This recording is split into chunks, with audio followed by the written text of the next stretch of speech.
上一期说到外星人尸体惊现黄河边，李四九被迫坦白异能。749局地下3层藏着比 UFO 更恐怖的东西。今晚第3类接触事件正式触发。挂上电话，我瘫坐在椅子上，一脸丧气样。没想到三胖和我说的果然是真的，看来我是真的没有眼力，连这种骗局都看不穿呢。林千怡哼了声，哼，这点打击就受不了了。我当初刚进局里，在情报处的3个月，一起值得调查的情报都没有发现，也没像你这样啊，你只不过是第1天工作，出点问题是很正常的。处里要你这种新人去情报处实习，为的就是多吸取一下经验。你以后多向负责你的辅导员请教请教，以后就不会这样了。向三胖请教。我摇了摇头，苦笑了一下，把昨天三胖对我的态度告诉了林千怡。哈，原来是朱三胖啊，那就不奇怪了。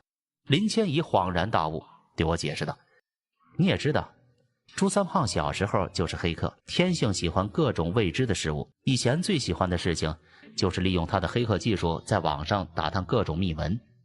当初吴叔叔就是利用这一点才把他招到了局里。原来朱顶天的入局并不是像我想的那样，因为犯了事情被局里威胁了之后才招安的，而是他天性就喜欢749局这种经常要与未解之谜打交道的工作。只不过在入了局里之后，他才发现实际的工作和想象中的相差甚远。局里看重的是他的电脑技术，而朱顶天自己却认为自己是一个天生的749局调查员，死活都想要调到调查处工作。吴天却不愿放人，两人已经为此僵持了有2、3年了。到后来，朱顶天在研究完现在情报处使用的情报搜集系统后，就屁事也不干了，整天就在网络上帮着调查处搜集情报，其余技术上的事情碰都不碰。像他这么一个渴望加入调查处的人，现在见到我这个什么都不懂，年纪也和他差不多的家伙进入了调查处后，不免就生出了嫉妒心，才会在昨天晚上处处针对着我。怪不得朱顶天会一直对我冷嘲热讽，还老是说我没有资格在调查处。原来是这样啊！不过知道了原因归知道原因，可我接下来的3个月的晚上都还要与他一直相处下去，总不能一直维持着这样的状态。随后林千怡给我支了个招，三胖这人其实心眼不坏呀，耳根子也软，我教你一招，保证能拉近你们之间的关系。这一天晚上，我照常去情报中心实习，临近下班的时候，便按照林千怡的指示，请三胖出去吃宵夜。这就是林千怡给我支的招。他告诉我，朱三胖这家伙除了喜欢神秘事物之外，最大的爱好就是吃了，特别是如果有人请吃饭，就算那人是他的对头，他也会照吃不误。果然，三胖虽然还是对我板着脸，可对我的邀约却欣然接受。当天晚上，我们在附近的饭店里找了个包厢，几瓶啤酒下肚，我和三胖的距离果然近了不少。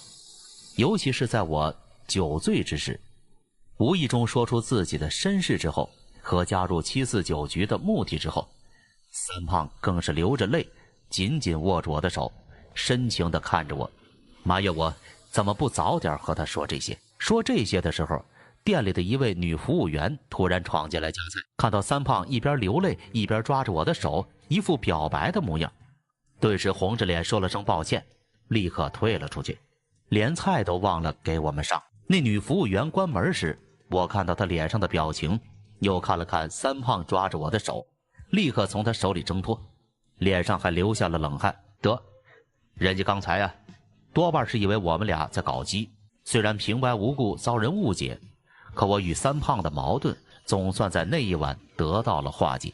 也正是从那天晚上过后，我在749局的实习生涯才算正式走上了正轨。我不但适应了每天与林千怡的体能训练，就连在情报处的工作也开始驾轻就熟了起来。自那天宵夜之后，三胖果然没有食言，从第2天起就将自己总结的经验传授给了我。因为他的帮助，我已经很少再出现第1次搜集情报时那样随便见到一个帖子就以为可能是真人真事的情况了。对于搜集情报这种事呢，三胖总结了一个口诀：1720三外星。这个口诀的意思很简单，就是我在搜集情报时，应该侧重于寻找那些涉及奇谈怪闻的消息，其次才是与灵异事件有关的消息。至于提到外星人的，随便看一看就行了。听到这口诀的时候，我追问三胖原因，他却不肯说，说这是他自己总结的经验，告诉我口诀已经不错了，还问什么原因呢？最后在我连续塞了好几包泡椒凤爪的情面上，他才告诉我说，这里面的理由啊，其实很简单了。三胖告诉我，自从网络普及之后，很多人都喜欢把自己周围的奇闻异事分享到网络上，有些人为了博人眼球，或是为了别的什么目的，就算是身边根本没有什么有意思的事情，也会故意捏造出一件来，就好像是我上次看到的那个假外星人尸体一样。各种假消息中，数量最为泛滥的就属外星人类别的事件。一是因为容易伪造， PS 技术还没发明前，很多人就能够利用摄像技术伪造出逼真的飞碟照片。二则是因为中国如今的社会舆论是偏向于唯物主义，比起鬼神之类的灵异事件，目击到 UFO 的消息更容易上新闻，发布者可以借此得到一些经济上的好处，有了经济上的利益诱惑，伪造的人就更多了。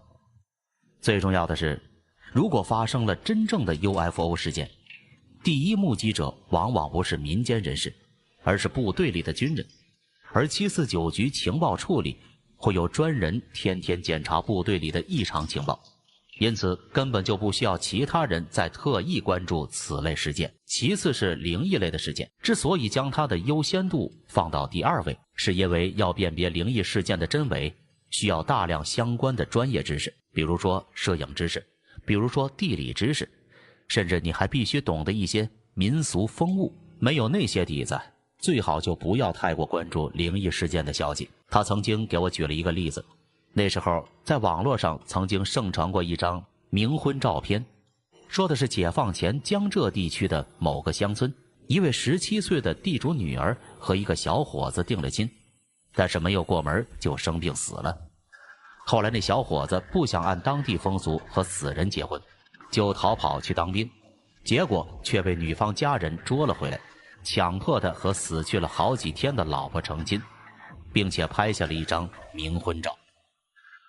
因为这张照片实在是太过恐怖，不但颜色昏黄，里面的新娘子面部表情也呆板狰狞，最重要的是她的脚没有着地，就好像是被人用木头支架支撑着身体一样，所以许多人信以为真，在网上传得沸沸扬扬，甚至还视为了灵异事件真实存在的证据。可三胖却清清楚楚地告诉我，这冥婚照片根本就是假的，但这个假并不是指照片是别人伪造的，而是指那其实只是一张非常普通的民国时期正常人家结婚的照片而已，并不是什么冥婚的照片。他告诉我说，照片画面昏黄，是因为那时候的照相技术拍出来的照片原本就是这种色调。新娘子面部表情狰狞，那是因为旧社会的人在拍照片没有微笑的习惯，不管什么场合，人人都是一副板着脸的模样。而那个腾空的脚，那就更正常不过了，因为旧社会的女子都有缠小脚的习惯，脚看上去比正常女人小很多，而且那新娘子穿的是类似高跟鞋的一种脚底垫高的布鞋，所以才看上去好像是脚底腾空的样子。像这样一起小事件，要辨别它的真伪，就需要用到摄影知识、民俗知识等等。所以三胖才提醒我，没事不要去搜集那些灵异事件的情报，吃力不讨好。情报处里另有专门懂得大量杂学的人才，他们才是调查辨别灵异事件的主力军。所以到了最后，三胖直截了当地告诉我，叫我只需要关注那些奇谈怪闻就行了，那才是以我现在的能力可以辨别的情报。他告诉我，所谓的奇谈怪闻，就是某些看似奇异古怪，细细想来却很难用科学去解释的事情、东西，甚至是小故事。不要小瞧你看到的任何奇谈怪闻呢，因为每个事件的背后啊，可能都涉及到一些科学无法解释的神秘力量，而这些力量呢，很有可能就是我们749局需要调查的目标。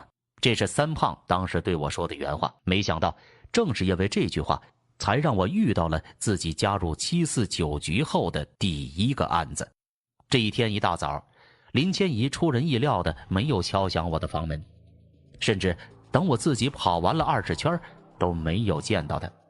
一直到吃完早饭，我才见到林千怡姗姗来迟。还没等我开口，林千怡先看着我苦笑了一下，说道：“49啊，我要出趟远门，会有1周不在局里，但你要记住，就算我人不在，可你的训练不能停啊。”我见林千怡脸色也不太好，便迎战她的目光问道：“林姐，你这是要去哪里啊？难道是有任务了？”林千怡摇了摇头：“不是任务，是私事，我要去外地见一个亲戚。”亲戚？我眉头微锁，有些疑惑地说：“我分明记得那天酒醉之后，我曾经问过林千怡，既然如今孤身一人，为何不和自己的长辈住在一块儿？”林千怡那时候还亲口对我说，这个世界上他除了下落不明的父亲之外，已经没有亲人。既然如此，那又哪来的亲戚呢？我本想继续追问下，可林千怡却已经打断我说：“我离开后会关掉电话，所以49你也不用找我了，有什么事等我回来再说吧。”说完之后，林千怡便匆匆走了，留下我一个人满肚子疑问，想去找高亮解解惑，却听到他办公室里传来激烈的加油声。我一听就知道今天可能是问不成了。这2天刚好是世界杯决赛圈的比赛开赛，而且听说今天正好有中国队的赛事，这可是中国队几十年来首次打进世界杯决赛圈的比赛。身为铁杆球迷的高亮，自然已经一门心思沉迷在足球的世界里了。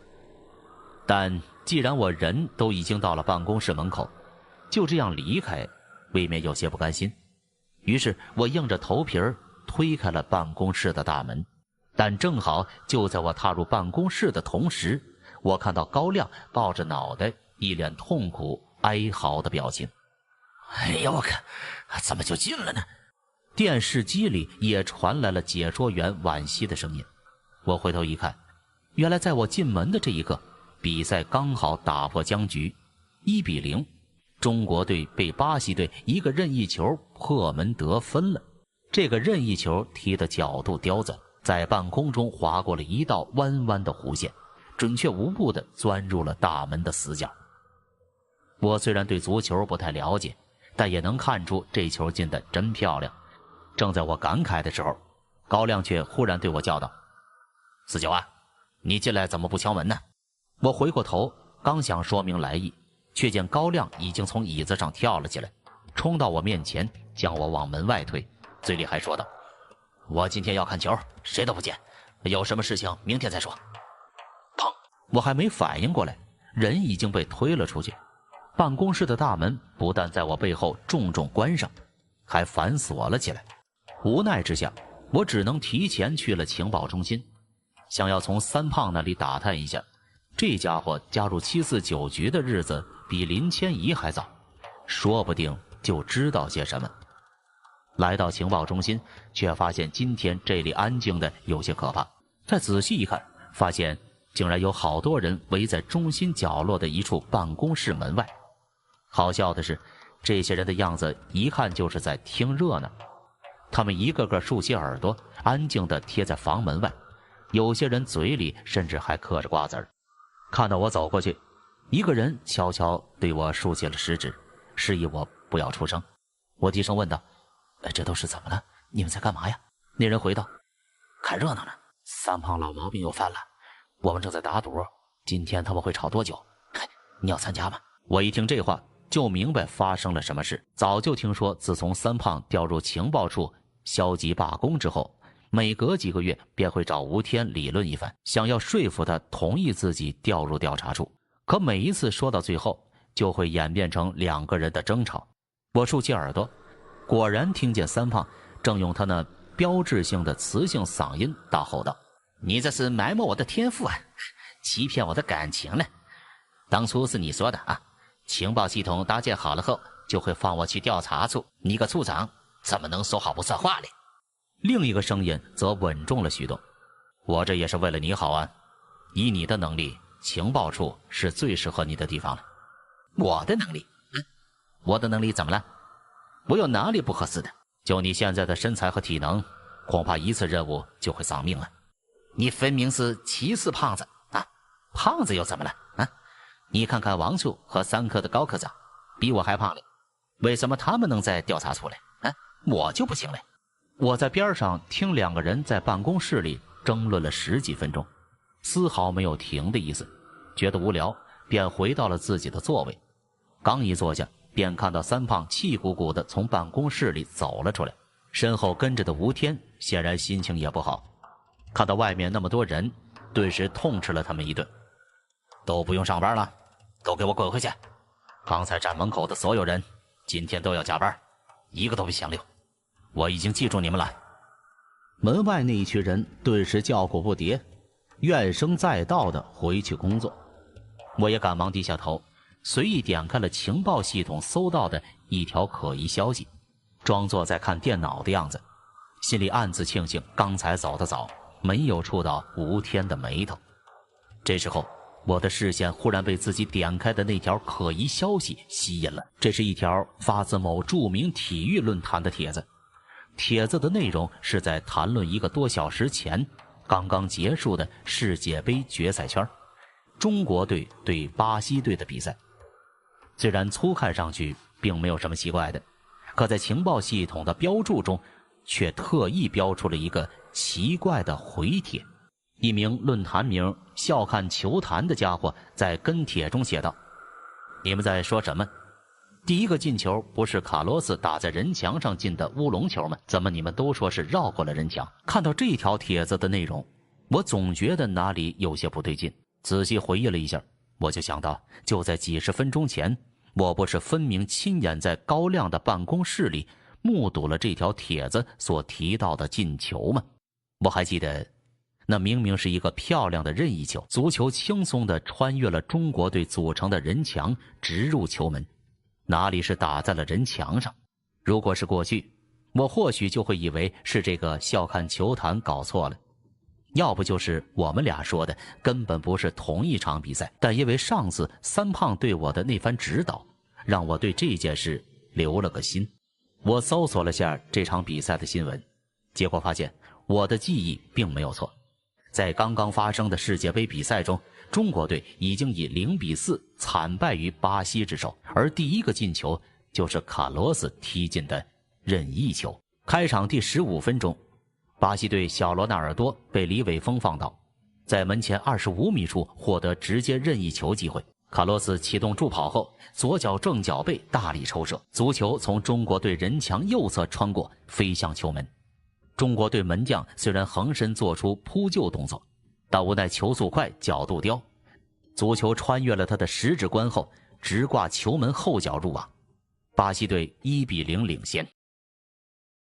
无论是文字新闻还是网络上新鲜出炉的进球视频集锦，都清清楚楚地证明了巴西队的第一个进球是一个毫无疑问的任意球，而非笑看球坛所说的乌龙球。我回头看了下后面的回帖，果然其他人也对笑看球坛的乌龙球感到莫名其妙。有人发帖道：“兄弟，你不会是悲伤过度了吧？虽然赢的是巴西队，但不得不说那个任意球真是漂亮。”但紧接着笑看球坛就跟帖道：“不可能啊，我刚重看了一遍比赛录像，第一个球明明是乌龙啊，那球是打在了李大头的脑门上弹进去的，这不是乌龙是什么呀？”看到这儿，我也就奇怪了，这笑看球坛是不是脑子有毛病了？我几秒之前才刚刚看了进球回放，那足球离李大头的脑袋明明还差了半米距离，就算是近视眼也不可能把这球看成是乌龙啊。难道他是在现场看的比赛？因为距离太远，所以没有看清楚。想到这儿，我立刻注册了个账号，准备在帖子里问一下。但当我注册好账号，准备发帖的时候，却发现那个帖子已经炸了锅。原来，就在我刚才注册账号的功夫，情势已经有了新的变化。有人把网络上的比赛视频地址发给了笑看球坛，叫他自己睁大眼睛再仔细看看，那个进球到底是不是乌龙。可是接下来，笑看球坛的回复内容却让所有人，连同我在内，大吃一惊。我靠！我知道问题在哪里了。你们给我的比赛视频里的内容和我自己录下的比赛视频竟然不一样。卡罗斯的进球在我的录像里明明就是一个乌龙球。笑看球坛解释道，他今天因为工作原因没有办法看到比赛直播，因此只能用电脑将网上的比赛视频录了下来。可不知为什么，在他录下的比赛视频里，卡罗斯的第一个进球就变成了一个乌龙球。虽然笑看球坛赌咒发誓他说的都是真的，可其他人都不相信。有人告诉他，除非他把比赛录像转发到网上，让他们亲眼看看，否则这个笑看球坛就只不过又是一个博人眼球的骗子。那笑看球坛显然不喜欢别人叫他骗子，他立刻表示已经在这么做了，不过视频压缩上传还需要点时间，现在只能先发一张动态截图给大家看看。几分钟后，笑看球坛的动态截图就来了。我看到这段动态截图的内容，果然就是之前所有人都正在讨论的中国队对巴西队的比赛中第一个入球的视频画面。但是让我无法相信的是，在这段动态截图中，卡罗斯踢出的任意球却竟然真的砸到了李玮峰的脑门上，随后才进入了球门死角。真是见鬼了！我反反复复看了这张截图好几遍，才确信自己没有看错。图里的这脚进球还真是一个乌龙球。俗话说眼见为实，可很明显，仅仅是这一个证据还是无法让其他人相信。毕竟动态截图虽然是动态的，但本质上却仍然是图片。一些人怀疑笑看球坛一定是在图片里做了手脚，有些人干脆直白地夸奖他 PS 水平真高，一点破绽也看不出。看到这儿，我却已经坐不住了。这段日子以来，我虽然依旧没有发现过一个值得调查处去调查的事情，但对于判断情报消息的真伪已经有了一些心得。我心里有一种强烈的直觉在告诉我，这个笑看球坛所遇到的怪事很有可能就是一起超自然事件。一想到这儿，我便摸上了鼠标，准备将这条消息发给三胖。但转念一想，又不能肯定，于是我便找到了三胖，问他动态截图有没有可能伪造。三胖这时候似乎还在气头上，没好气儿地白了我一眼，冷冷地问了一句怎么回事。我想了想，就把情况和他说了一下。三胖听了，眼睛里竟然射出了奇怪的光彩，他站了起来，四处看了一眼，见到所有人都在忙着自己的事情，没有人注意我们后，便贼溜溜地走到了我的电脑前，将那条帖子扫了一眼。我问他怎么样啊，这到底是不是真事啊，还是那人瞎编的？三胖皱着眉头，眼睛直勾勾地盯着那段动态截图，嘴里说不好说啊，现在这个年头啊，别说是动态截图了，就算是视频都可以做特效了，就和科幻电影一样啊，只有亲眼见了视频才能确认呢。但这事情的确透露着古怪，我估计属于某种灵异事件，有值得调查的价值啊。那我们是不是现在就把这事儿报上去啊？我脸上露出了喜色，来情报处1个多月了，这还是我头一次找到了一次有调查价值的情报，顿时就觉得自己的工作有了意义。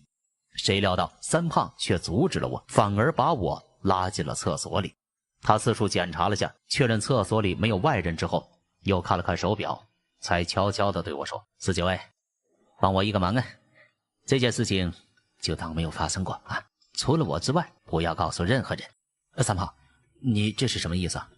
我不解道，发现可疑情报却不上报，这在情报处是严重违反纪律的一件事情。我不明白三胖为什么要我这么做，但三胖却明显不愿多解释，对我说道：“废话不多说啊，你就当是帮兄弟一把吧。”我摆了摆手，表示帮忙可以，但一定要让我知道他到底想鼓捣什么鬼。三胖原先死活不肯说，还威胁我不帮就算了，这个朋友也就此了断。可是我一来不愿意实习期就犯错误，二来又极度想知道他这么做的原因，坚持不肯松口。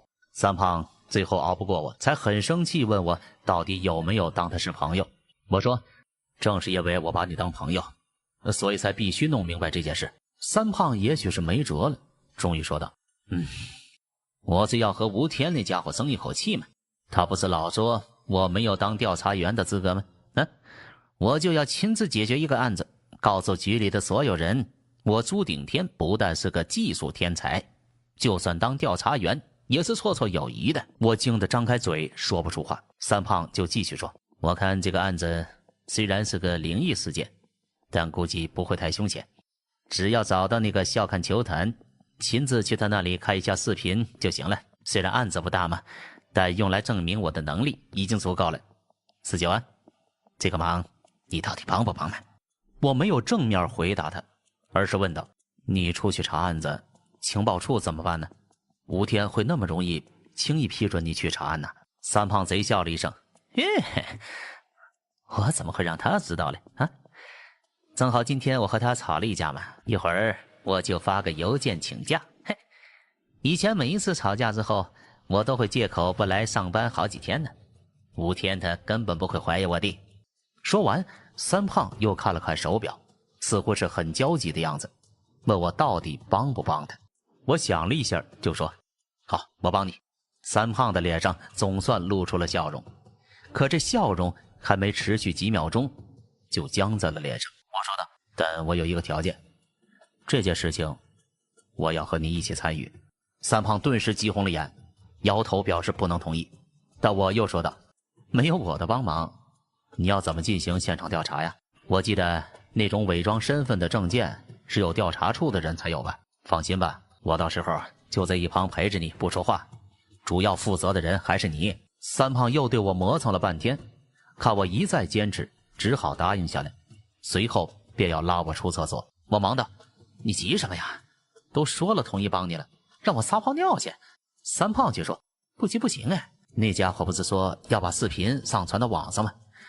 视频审核一般只需要半个小时左右了，再不快点啊，就会在网络上公开了。”我笑道：“嘿，公开就公开呀，不就是一段视频吗？有什么大不了的？”可三胖却告诉我，这次的案件他打算一个人包圆的，连外事处舆论操纵的活都给他包了，因此能省一事就省一事，最好在视频公开前就给他卡住，不能让他外泄出去，免得以后需要进行扫尾的工作越变越多。说完，那家伙就扔下我先走了。但是等我上好厕所回到电脑桌前的时候，却见到三胖拿着个鼠标在那儿悠闲地看着帖子，一点也没有之前那么焦急的样子。怎么了？已经把视频封住了？没有啊，那小子根本就没有发出去嘛。怎么会呢？是没通过审核还是什么？你自己看看了。三胖让开位子，我凑过去一看，发现论坛比之前热闹了好多，许多人都在嘲笑笑看球坛，说他果然是一个骗子。我将帖子往上回滚，才发现了原因。原来笑看球坛刚才又发了一个帖子，内容大致是说他压缩好的视频文件死活都传不到网站上，根本就没有办法发出来。笑看球坛拿不出实实在在的证据，网友们自然都开始当他之前所说的是胡说八道，就连之前还有些半信半疑的人也彻底站到了他的对立面。面对数量众多的挖苦嘲讽，笑看球坛最后只回了一句活见鬼了，就再也没了下文。夜里9点多的时候，我和三胖坐着他的小轿车来到了东海市一个小区，抬头看了一眼上面的门牌号501室，我确认了这确实就是我们本次的目标，笑看球坛的家。自从知道了笑看球坛的视频无法上传之后，三胖就愈发肯定这是一起灵异事件。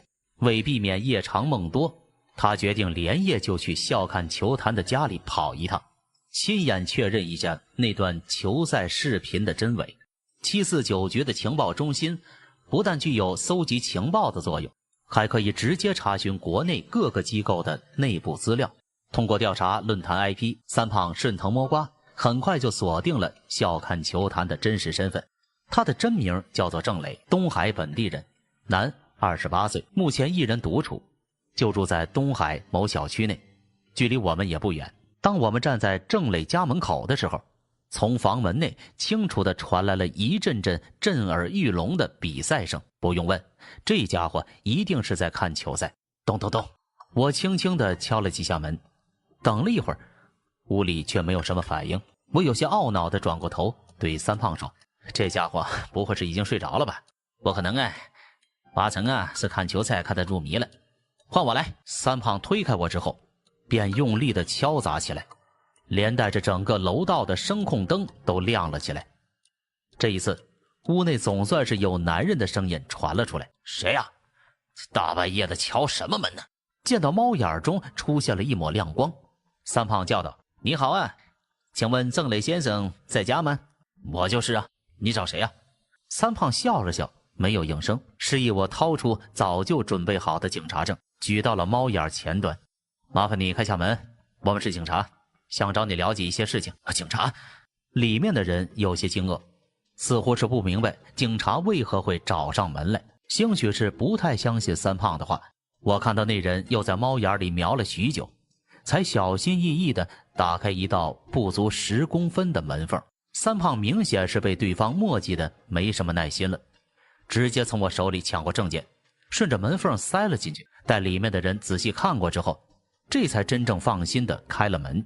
门背后站着的正是我们的目标郑磊，他和照片里长得差不多，长得高高瘦瘦，接近30的年纪，唯一的区别是此刻他脸上戴着一副厚厚的眼镜。我们进来坐下后，屋里的电脑果然正在放着一场世界杯的比赛。郑磊也没有给我们倒水，直接问道：“你们找我有什么事情啊？”嘴上这么说着，他的眼神却一直在往电脑瞄，显然心思还不在我们这儿。看他一副心不在焉的样子，三胖毫不犹豫地走到了电脑旁，啪的一下关闭了屏幕。郑磊立刻如同被针扎了似的跳了起来，发怒道：“来，你这个人怎么回事啊？我正在看比赛呢。”三胖也板着脸道：“笑看球坛先生，比起球赛，难道你就不关心一下我们为什么找你吗？”“我怎么知道？”话说了一半，郑磊忽然一脸震惊地看着三胖：“等等，你怎么知道我的网名的？”三胖冲他露齿一笑：“哈，我们不但知道你就笑看球坛，还知道你今天遇到了一件怪事。”“怪事儿？”郑磊的脸色开始变得阴晴不定。“你在说什么呀？我有些不明白啊。”我看不下去三胖的故弄玄虚，干脆开门见山道：“是这样的，郑先生，我们是东海市公安局特别调查组的，所负责的工作便是解决同灵异事件有关的事件。这次来呢，是为了就你在网上提到的那起怪事进行调查，希望你能够配合呀。”“特别调查组？”郑磊的表情相当复杂，有惊讶，有疑惑，更多的还是不相信。但这都无所谓，因为我们这次前来的目的只是为了那段比赛视频。我之前已经说了，我们是公安局中专门负责调查一切超自然现象的特别部门。这次前来就是为了你今天在网上提到的那段比赛视频。我们怀疑这段视频可能与超自然现象有关。”“超自然现象？你难道是说我录的那段视频拍到鬼了？”郑磊极为吃惊地望着我们。三胖说：“这个不好说啊，一切都还在我们的调查中啊，你只管回答我的问题就好。”听后，郑磊赶忙闭嘴，点了点头。我们3个人坐在了沙发上，三胖取出一个录音机，开始记录郑磊的口供。“2位警察同志，事情是这样的，这几天世界杯，中国队史无前例地闯进了决赛圈。我原本打算好好请几个假，窝在家里看比赛，可我的领导是个女人，对足球没有热情，完全不理解这次的世界杯对我们这些球迷的意义。我几次请假也不批，要不是这工作是我父母当初托关系找到的，我早就辞职不干了。三胖咳嗽了一下，打断道：废话少说，快点说重点。郑磊赶忙点头，继续说道：因为请不了假，我就决定把比赛录制下来，准备一下班就回家看比赛。不过因为今天的比赛是中国对巴西，我实在是没忍住，快下班的时候偷偷看了下论坛，提前知道了比赛的结果和几个进球的过程。不过也正是因为这样，才让我之后注意到了自己录下的比赛有些不对劲。我接过话头说：就是卡洛斯的第一个进球吗？郑磊点了点头。因为下班前看了一眼他们的论坛，我知道中国队第一个失球是卡洛斯的任意球。老实说呢，我虽然是中国队的球迷，但也特别喜欢巴西队，因此回家之后啊，我趁着等外卖的功夫，先提前快进了下视频，想要看看那几个进球。等外卖来了之后，再从头开始慢慢看。可没想到这一看，我就发现自己录的比赛有些不对劲。视频里的第一个球明明就是个乌龙啊！如果不是中国队运气太差，这球说不定就不会进了。看到这个进球之后，郑磊的第一反应是自己录错了视频。因为家里没有录像机，郑磊用的是自己下载的录像软件，通过定时记录电脑屏幕画面的方式录的视频。他以为自己可能是设置的时候选错了比赛直播频道，才把以前的热身比赛给录进去了。但当郑磊将视频从头开始播放了一遍后，却发现自己的视频并没有录错。这就是当天下午进行的中国队对巴西队的比赛视频。确认之后，郑磊才以为真正错的其实是那些在网上谈论的网友。于是出于好意，他才在论坛上回了个帖，想要提醒他们都写错了，那其实是一个乌龙球。而后来发生的事情，就是我和三胖都已经知道的。郑磊从别人的回帖中才发现，原来真正有问题的是自己。只有在他所录制的比赛视频里，卡罗斯的进球才打中了中国队的人墙，变成了一个乌龙球。郑磊说，我已经把整个比赛从头到尾都看了一遍，只有在第一个进球的时候，我的视频和现实发生了偏差，但我可以保证，这个偏差绝对不是我伪造的。我虽然懂一点电脑，可是却还没有厉害到能给视频做特效的地步。听了郑磊的解释，我和三胖都没有发表意见，而是提出先看一看视频，毕竟这才是我们这次上门来的最主要的目的。那段视频究竟是因为什么超自然现象而发生了异变呢？还是这只是一出为了博取眼球而自导自演的恶作剧？我们一看便知。在郑磊重新打开电脑准备播放视频的时候，我想了想，忽然问道，对了，你说那视频传不到网上是怎么回事啊？我也不知道啊，就是只要一上传，电脑就会死机。我试了好几次都是这样，一上传就死机。我没有来得及对这事儿细想，郑磊已经找到了视频文件夹，双击播放了起来。视频果然就是今天中国队对巴西队的比赛。为了节约时间，三胖直接跳到了视频的第15分钟开始看起。只见一切就和我们之前在网络上看到的进球集锦一样，巴西队获得了一次任意球机会，卡罗斯急跑之后左脚大力抽射，但紧接着画面就出现了变化，足球并没有和现实中的一样穿过人墙右侧飞入球门，而是打在后卫李玮峰的脑袋上，变了一个方向之后，进入了与现实中完全相反方向的球门死角中入网。伴随进球哨声的响起，中国队的球员们一个个灰心丧气，李玮峰更是抱住了自己的脑袋，一脸懵逼的表情。三胖接过鼠标，又再次将视频回放了一遍、2遍、3遍。他反反复复看了大约5、6次第一次进球的片段，才抬起头看向我，对我眨眨眼睛。这是我们俩之前约定的暗号，这意味三胖已经能肯定这段视频的确并不是伪造的，而是因为某种原因让这段视频录下了一场与现实略有区别的比赛。至于发生这种事情的原因，我想了想，问郑磊：“你今天是第一次这样录比赛的视频吗？之前就没有发生过类似的事情？”郑磊说：“我以前也录过好几次了，而只要上班时间和比赛冲突，我都会用电脑录比赛，但这种情况却是第一次遇到啊。”我说：“你最好还是仔细回忆一下，事出有因，这台电脑不可能好端端的忽然录下了这么一段视频，也许就是在你眼中的某件小事造成了这次视频的异常。”郑磊想了想，仍然摇头。他说自己这台电脑平时也就上足球网站，看看足球视频，既不上什么黄色网站，也不会下小电影，因此不大可能会中病毒。三胖听了插嘴道：“不是问你电脑有没有中病毒，而是想知道你家最近有没有发生过什么异常啊？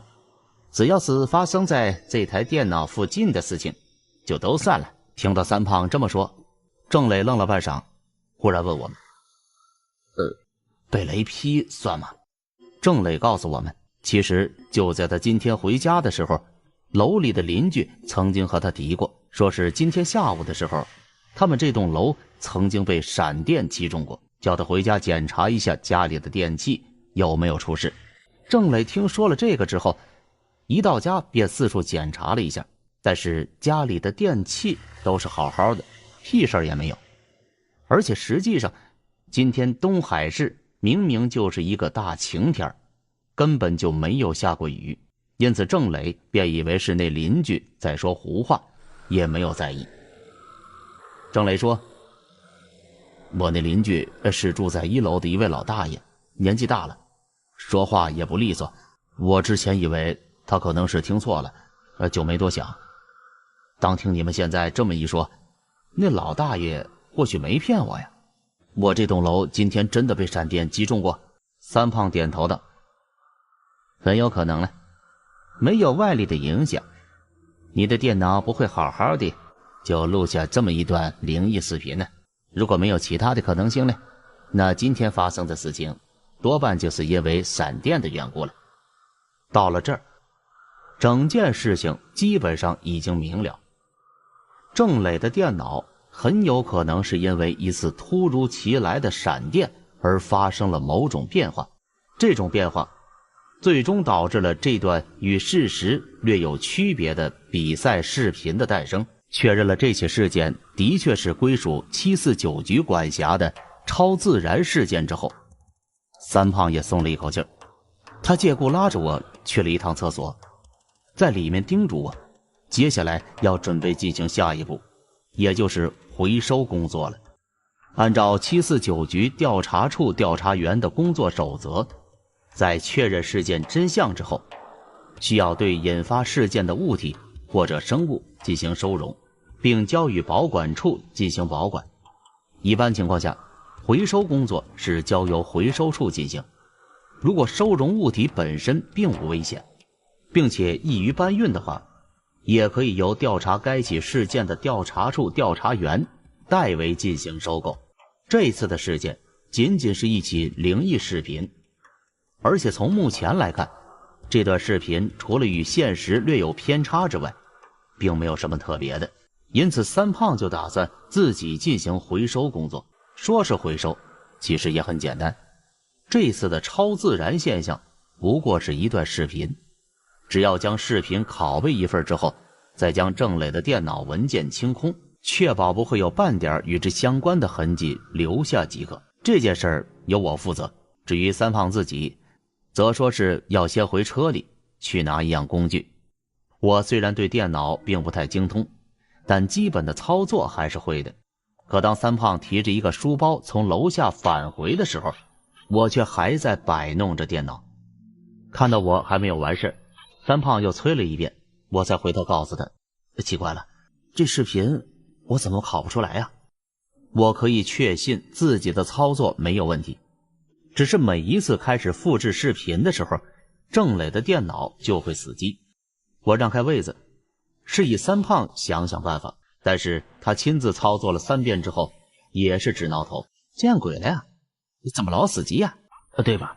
我之前也是这样啊。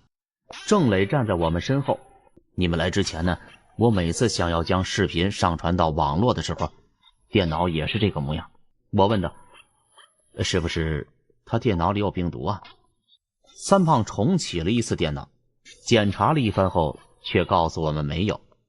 别说病毒了，郑磊的电脑果然如他自己所言，干干净净，就连一些垃圾软件都没有。我们又尝试了好几次，一直到1个小时之后，三胖才不情不愿地离开了电脑桌，转身对郑磊说道，郑先生啊，这视频我们必须带走啊，但是你也看到了啊，除了直接拿走你的电脑之外呢，我们似乎没有别的带走视频的办法，所以呢，我们决定把你的电脑带走。当然了，我们会给你一定的补偿，算是感谢你对国家工作的配合，你觉得怎么样啊？郑磊问补偿多少，三胖说可以给他4000块。我之前已经看过这台电脑的配置了，最多也不过值2000，可谁料到郑磊却狮子大开口。三胖说4000，他直接翻了个倍，开口问我们要8000，还说如果不给的话，就算我们是警察也不能拿走他家的电脑。我心想，这家伙真是有些贪得无厌呢。刚要开口呵斥，却见到三胖二话不说，从书包里取出一叠现金，放在了郑磊面前。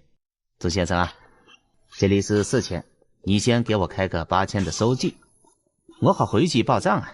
郑磊见钱眼开，笑着去拿纸币。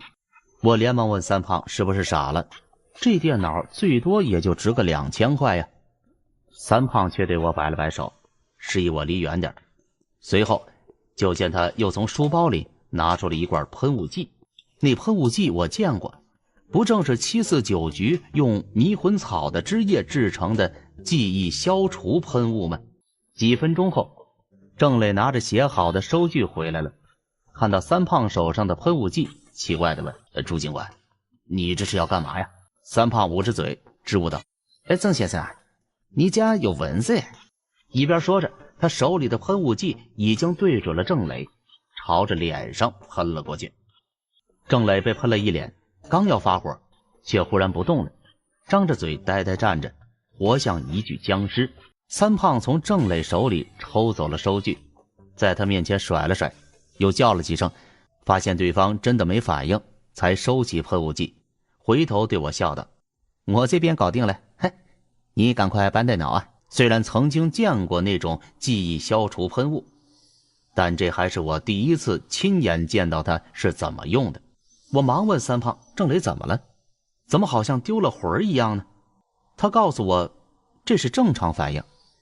被喷了记忆消除喷雾之后，人会呆滞6个小时，6个小时之后就会清醒，到时候今天发生的所有事，郑磊都会忘得一干二净。我指着桌子上的钱问道，那这钱呢？钱就留下吧，反正探案时候的开销你们调查处都会报销的。难怪你刚才那么大方啊，原来不是掏自己的钱呢。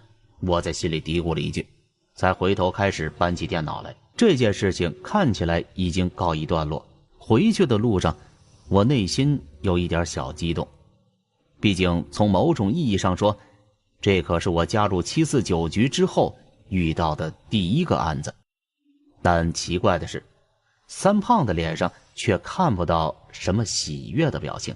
我问他原因，他却说，哎呀，这几个案子太普通了，估计回去了也只能将其列为丙级事件呢。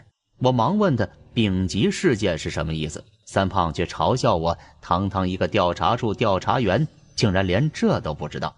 749局内部对每一起神秘事件都会依照事件的危险性质进行划分，一般来说有甲乙丙3个等级。甲级事件属于最为危险的神秘事件，只有可能会对人类社会自然环境造成严重破坏的事件才会被列为甲级，而乙级则是相对危险性较小的事件，虽然事件同样可能会对社会稳定与生命安全造成威胁，但是威胁的范围却处于可控制范围之内。至于丙级，则是完全没有危险性的事件分类。另外，如果一起事件有确定为事件源头的收容物，那么该收容物同样会依照危险性等级分成甲、乙、丙3个等级。而我们这次回收的这段灵异视频，无论是从哪个角度来看，都只属于丙级事件。那台存放着视频的电脑也只会被归类为丙级收容物。听了三胖的解释，我心想，这么算起来，我在香港遇到的杀人佛像，莫非也只能算是乙级收容物？那尊佛像虽然对周围的人抱有很强的攻击性，但是只要摘除了佛眼，佛像就不会有任何危险。这正好符合乙级收容物的条件。那尊差点要了我的小命的，沾满了几十个人鲜血的佛像，也只是乙级收容物吗？我心里有些发毛，对三胖说：“你就知足吧你啊，别说甲级了，就算是乙级事件，也不是我们这两个一点经验都没有的菜鸟能够应付的。”回到749局的时候，已经过了0点。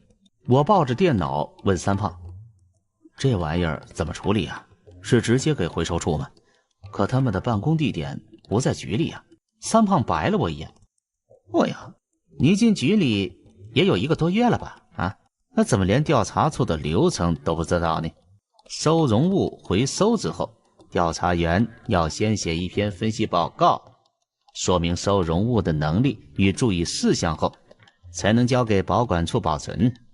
这东西啊，就先带回你宿舍去，我一会儿嘞过来再检查下，然后连夜把报告写出来。”我奇怪地说：“那为什么不放你那里啊？”三胖羡慕嫉妒恨地说：“情报处的宿舍可没法和你们的比啊，我的宿舍是4个人合租的，可不如你的独立套房方便。就这样吧，啊，赶快搬上去，别让人看到了啊！我先去食堂弄些吃的，你要什么不？”虽然已经是深夜，但749局的食堂却是24小时开放。我和三胖今天在外面跑了好几个小时，连晚饭都没来得及吃，现在早就饿得肚子咕咕叫了。于是我让三胖给我随便带点，只要有肉就行。自己先抱着电脑进了电梯，直奔自己的老巢。回了宿舍，我刚把电脑装好，三胖拎着一袋白斩鸡和几瓶啤酒回来了。我和三胖边吃白斩鸡喝啤酒，边聊着今天这件案子。我问他，这次的案子办成了，是不是就有机会调入调查处了？他想了想说，如果这次的事件是乙级以上的事件，那就有90%把握，但可惜这次的事件太小了，一段灵异视频而已啊，乐观一点也顶多只有50%的可能。我安慰道，50%就不错了，重要的是有了这次的经历，你在我们局里也算有名了，一个情报处的成员自己独立解决了一个事件，王处和几个科室的科长心里也都会记住你啊。三胖点点头，点烟吧。虽然话里没有什么底气，可看来我的话至少让三胖的干劲儿恢复了不少。因为他匆匆吃了几块鸡肉，便回到了电脑桌前，开始检查里面的灵异视频是否还能正常的播放。当比赛的画面出现在电脑屏幕上时，三胖本想立刻快进到第1个进球的画面，却被我叫住了。我对他说，今天忙活了半天，也不差那么点时间，索性2个人先一起喝喝啤酒，看看球赛，好歹这也是一场中国队与巴西队的比赛。我和三胖今天虽然看了起码几十遍比赛的片段，却连一场完整的比赛都没有看过。胖子身子稍稍顿了顿，回头看了一眼我边上的白斩鸡和啤酒，吞了口口水，才答应一声走了过来。行啊，来了1天了，也不差那么几十分钟。那场比赛果然就如同我们之前在网上看到的新闻一样，初次进入世界杯决赛圈的中国队在赛场上见识了足球强国的强大实力，仅仅是上半场就被踢了个3-0。我们边看比赛边吃喝，一直到了上半场结束，中场休息的广告时段，三胖起身正准备快进到下半场，我却忽然叫住了他。三胖的手按在鼠标上，回头问我怎么了。我一时半会儿却不知道该怎么回答他，只是觉得我们刚才看过的上半场比赛中有什么地方不对劲，具体是哪里不对又暂时说不上来。不对劲？三胖看着我奇怪地说，哪里不对了？我眨了眨眼，让三胖将视频倒回去，停在了第一个进球发生前的那一刻，随后让它正常播放。电脑上一切都和我们曾经看过的一样，卡罗斯的任意球直接击中了李伟峰的脑袋，随后反弹进入球网。三胖说，一切正常哎。19啊，你是不是今天太累了，出现了幻觉啊？要不你自己先回房间睡。眼看三胖一边说着一边握住了鼠标准备拖动进度条，我忽然瞪大了眼睛，指着屏幕的一角叫道，三胖，你看这儿。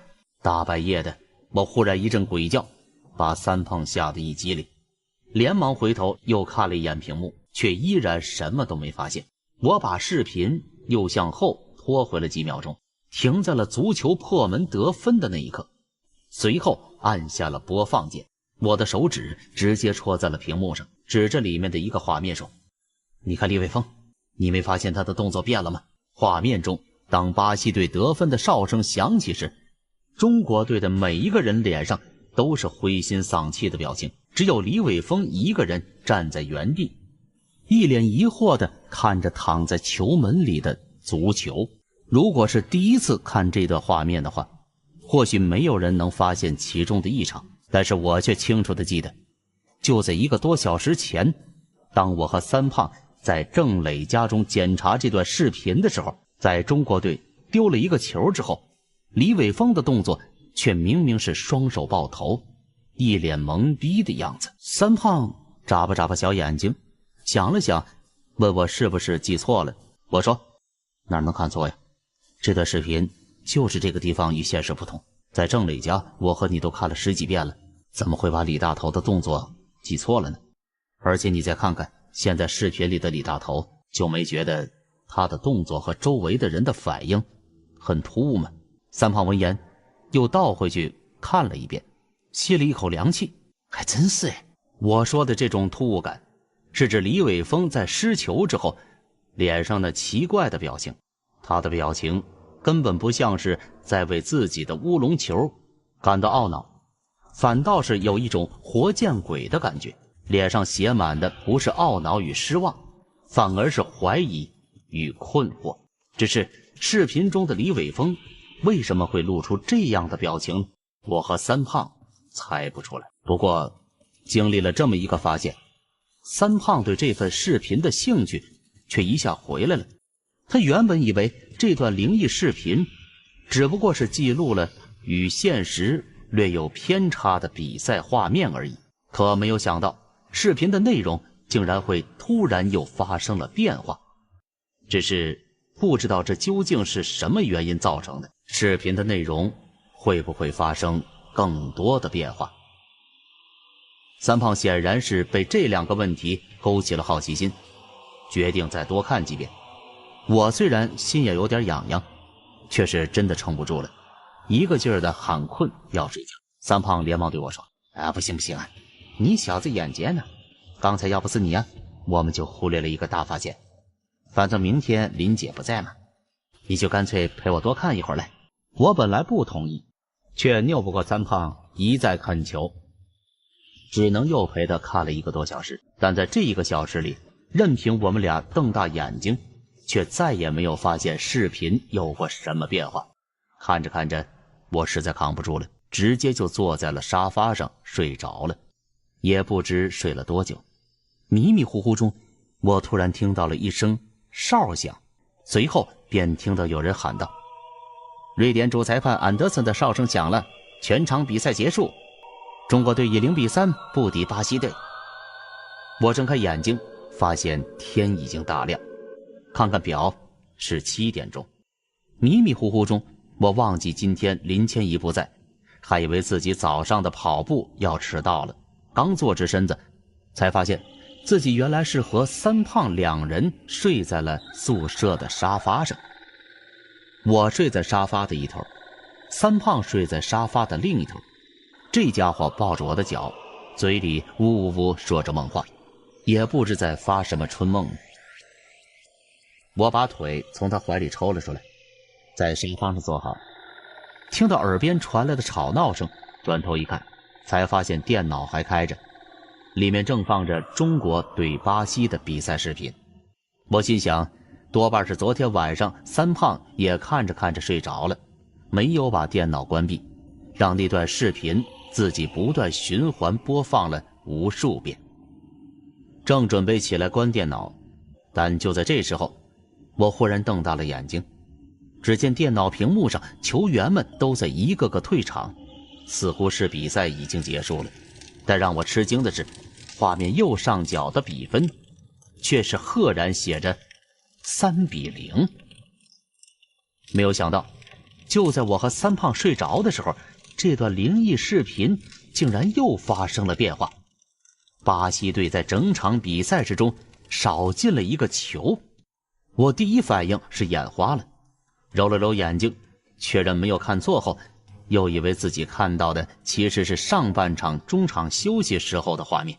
但紧接着视频就播放到了尽头，卡了一会儿，又跳到了最初的时间，从头播放。我一个箭步冲到电脑前，将进度条拉到了最后。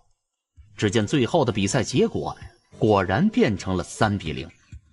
我顿时一个哆嗦，回身抬手拍上了三胖的屁股。三胖，快起来！但这货睡得像死猪一样，口水都把我沙发浸湿了也没有感觉。我心里一恼，对着三胖的圆脸又是一巴掌。见他还没反应，正准备来第二下，三胖忽然睁开了眼睛，对我怒目而视。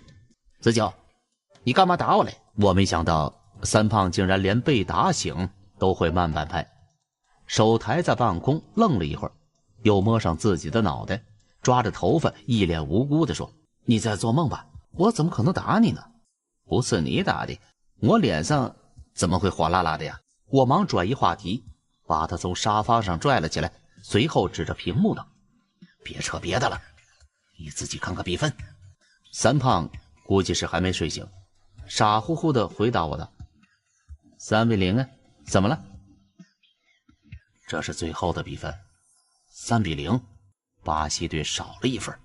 没等我说完，三胖脸上已经变了色，从沙发上跳了起来，大喊大叫道，真的见鬼嘞！1个多小时之后，我和三胖两个人坐在沙发上，大眼瞪小眼，从头重新看了一遍比赛的完整视频。我们才发现问题出在了哪里。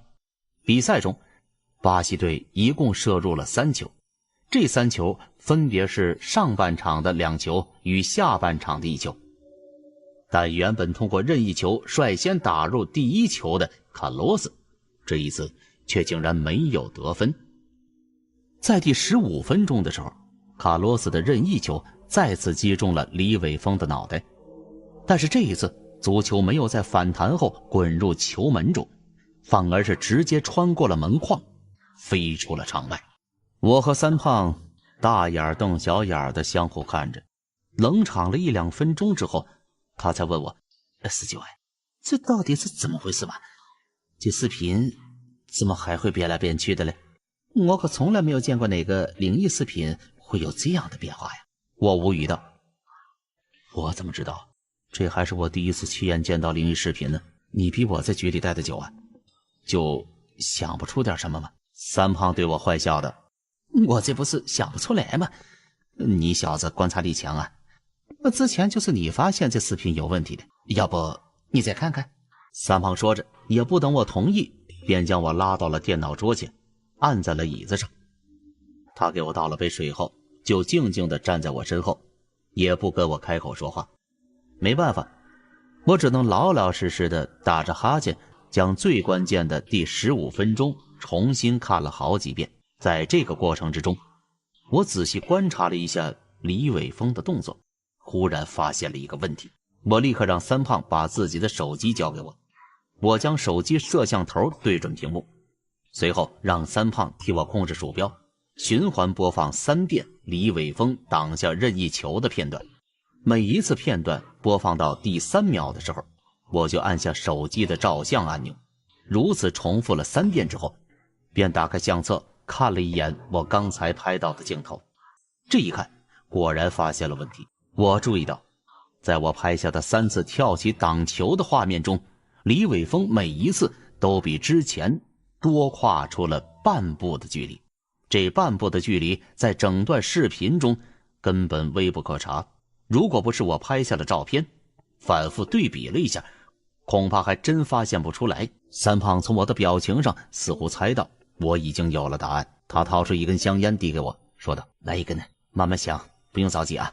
要是有什么想法就说出来，在调查处工作就要敢想敢说啊。”我看着香烟摆了摆说：“不行啊，林姐不让我抽啊。”说这话的时候，我又打了一个哈欠。三胖笑了笑，把烟塞到我手里，点起打火机。怕什么嘛？哼，林姐今天不在的，我们忙了一个晚上了，才睡了多久啊？抽根烟精神一下。